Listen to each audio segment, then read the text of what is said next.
সমগ্ৰ অসমত জল জীৱন মিছনৰ ব্যৰ্থতাৰ বাবে যি প্ৰতিবাদ চলি আহিছে আমি নলবাৰী জিলাটো সমান্তৰালকৈ আমাৰ প্ৰতিটো ব্লকত ইতিমধ্যে জল জীৱনৰ চূড়ান্ত ব্যৰ্থতাৰ প্ৰতিবাদত আমি এই কাৰ্যসূচী লৈছোঁ।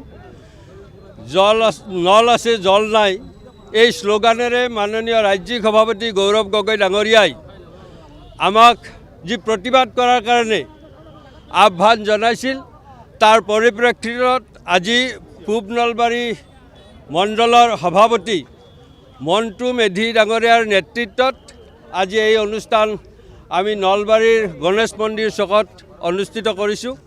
আৰু আজি আমাৰ এই অনুষ্ঠানত উপস্থিত আছে আমাৰ নলবাৰী জিলাৰ প্ৰভাৰী তথা APCCৰ জেনেৰেল ছেক্ৰেটাৰী অৰুণ তেওৱাৰী ডাঙৰীয়া।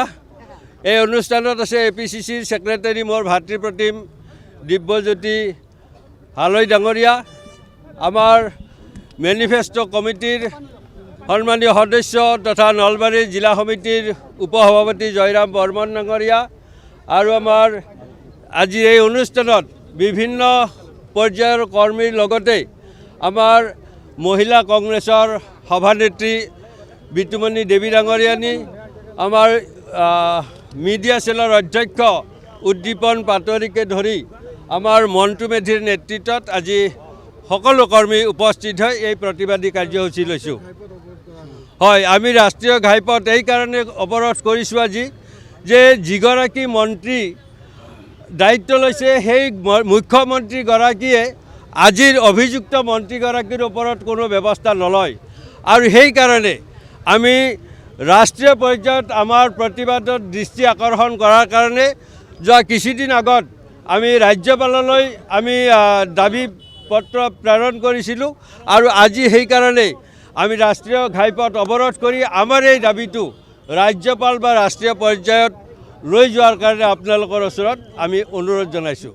কিয়নো সিদিনা প্ৰধানমন্ত্ৰীয়ে কৈছিল যে আমাৰ ভাৰতবৰ্ষত এনেকুৱা এক পৰম্পৰা সৃষ্টি আছে যে কাৰোবাৰ ওপৰত যদি কিবা অভিযোগ আনে তেনেহ'লে আমাৰ সনাতন সংস্কৃতিৰ মানুহে 100 খোজ দূৰত থাকে।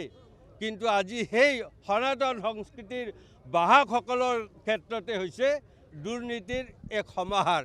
আমি সততে দেখি আছোঁ মুখ্যমন্ত্ৰীগৰাকীয়ে সততে কয় চিনাকি অচিনাকি মুখৰ কথা, কিন্তু আজি আমি দেখিছোঁ যে অসম বিধানসভাৰ এগৰাকী বিধায়ক বিজয় মালাকাৰক আজি হাইকোৰ্টে সন্দেহযুক্ত নাগৰিক বুলি তেওঁক জাননী জাৰি কৰিছে আৰু 4 সপ্তাহৰ সময় দিছে তেওঁক সত্য নথি পত্ৰ দাখিল কৰাৰ বাবে।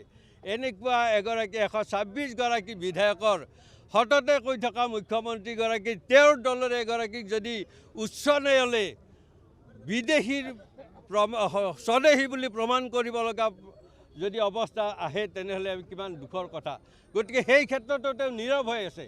যোৱাকালি পৰহি দেখিছোঁ পলাবাৰীৰ বিধায়কৰ মাটিৰ সংক্ৰান্তত কমিশ্যন লোৱাৰ কথাত আমি হেমাংগ ঠাকুৰীয়াই মাটিৰ কমিশ্যন লোৱাৰ কথাটো সকলোৱে গম পাইছে। আৰু মুখ্যমন্ত্ৰীয়ে তৎক্ষণাত কৈছে যে হেমাংগ ঠাকুৰীয়াক টিকট দিয়া নহয়। আচলতে এইটো মানুহক সন্তুষ্ট কৰাৰ তেওঁলোকে এক নিকৃষ্ট ষড়যন্ত্ৰ বা কৌশল। কিন্তু বিজয় মালাকৰ সম্পৰ্কত তেওঁ এতিয়াও একো কোৱা নাই। যোৱাকালি আমি ঘগ্ৰাপাৰ মণ্ডলৰ অধীনত আমি ঘগ্ৰাপাৰ চকত এই প্ৰতিবাদ সাব্যস্ত কৰিছিলোঁ। কিন্তু এই বিজেপিয়ে আমাৰ সকলোকে মিয়া বুলি কয়, মুছলমান বুলি কয়। গতিকে মই আজি অশোক শৰ্মাই এই অনুষ্ঠানত অহাৰ আগে নলবাৰীৰ 1008 দুগ্নাথ বিগ্ৰহৰ খাজাৰা আশ্ৰমত গৈ তাৰ সন্যাসীৰ আশীৰ্বাদ লৈ ইয়াত আহিছোঁ। আৰু মই ক'ব বিচাৰিছোঁ যে কংগ্ৰেছ মানে মুছলমান নেকি? তেনেহ'লে তেওঁলোকৰ মিটিঙত সেই দাড়ি টুপি থকা মানুহবিলাকক কিয় আগত বহুৱাই, কিয় তেওঁলোকক আজিকালি তুষ্টিকৰণ কৰিব লগা হৈছে? গতিকে তেওঁলোকে সমাজখন হিন্দু মুছলমানৰ নামত ভাগ কৰি শাসন কৰাৰ যি ষড়যন্ত্ৰ কৰিছে তাক উৎখাত কৰাৰ কাৰণে আজি আমাৰ এই প্ৰতিবাদ। আৰু প্ৰতিজন ৰাইজক আমি আহ্বান জনাইছোঁ যে উন্নয়ন লাগে আমাক, হিন্দু মুছলমানৰ মাজত ভাগ কৰি সমাজখন বিভাজিত কৰি শাসনত বহাৰ ব্যৱস্থা আমাক নালাগে, আমাক উন্নয়ন লাগে। আজি 5 বছৰ হোৱাৰ সময় হ'ল, নলবাৰীত কিমান উন্নতি কৰিছে সেই কথাটো এবাৰ বিশ্লেষণ প্ৰতিজন ৰাইজে কৰিব লাগে। তেওঁলোকে দুজন মানে নলবাৰীত যি উন্নয়ন কৰিছে 2-4টা সেইটোকে তেওঁলোকে প্ৰচাৰ কৰিছে উন্নয়নৰ গংগা বোৱা বুলি। কিন্তু আমি দেখুৱাইছোঁ ছটাইবাৰী খাটিগুচি যোৱা ৰাস্তাটোৰ 2021 চনতে প্ৰথম বানপানীটোত ৰাস্তাৰ যি ভাঙি গৈছিল তাক এতিয়াও সম্পূৰ্ণ মেৰামতি কৰিব পৰা নাই এই 5 বছৰীয়া বিজেপি চৰকাৰখনে। আৰু তেওঁলোকে কয় উন্নয়ন, ইয়াত এটা বিল্ডিং হ'ল মানে উন্নয়ন কৰা হোৱাটো নুবুজায়। সেই কথাটো আজি প্ৰতিজন ৰাইজে জানে। গাঁৱে ভূঞে যাব লাগে, তেওঁলোকে কিমান উন্নয়ন কৰিছে সেইটো দেখা পাব। গতিকে এই কথাখিনিয়ে আপোনালোকৰ আগত কৈ আমি সমগ্ৰ অসমীয়া ৰাইজক এই কথাটো জনোৱাৰ কাৰণে আহ্বান জনাইছোঁ। প্ৰদেশ কংগ্ৰেছৰ নিৰ্দেশ মতে জল জীৱন আঁচনি ভাৰতবৰ্ষৰ ভিতৰত ব্যৰ্থতাৰ দ্বিতীয় শাৰীত আছে, দ্বিতীয় শ্ৰেষ্ঠ ব্যৰ্থতাত। গোটেই আমি Nalbari town block Congress committee, Ghagra block Congress কমিটিয়ে ইতিমধ্যে ব্যৰ্থ জল জীৱন মন্ত্ৰী জয়ন্ত মল্লবাক ৰাজ্যপালে বৰ্খাস্ত কৰি কংগ্ৰেছ দলে প্ৰতিবাদী কাৰ্যসূচী চলাই আছোঁ। আৰু ভাৰতবৰ্ষৰ ভিতৰত জল জীৱন আঁচনি ব্যৰ্থৰ দ্বিতীয় হৈ পিনে জয়ন্ত মল্লবৰে কেৱল আমাৰ নলবাৰীবাসীকে লজ্জানত কৰা নাই, সমান্তৰালভাৱে তেওঁলোকে যাক মানে বিশ্বগুৰু নৰেন্দ্ৰ মোদীকো তেওঁলোকে অপমান কৰিছে। কাৰণ নৰেন্দ্ৰ মোদীয়ে বাৰ কৈছিল ঘৰ ঘৰ নল, ঘৰ ঘৰ জল।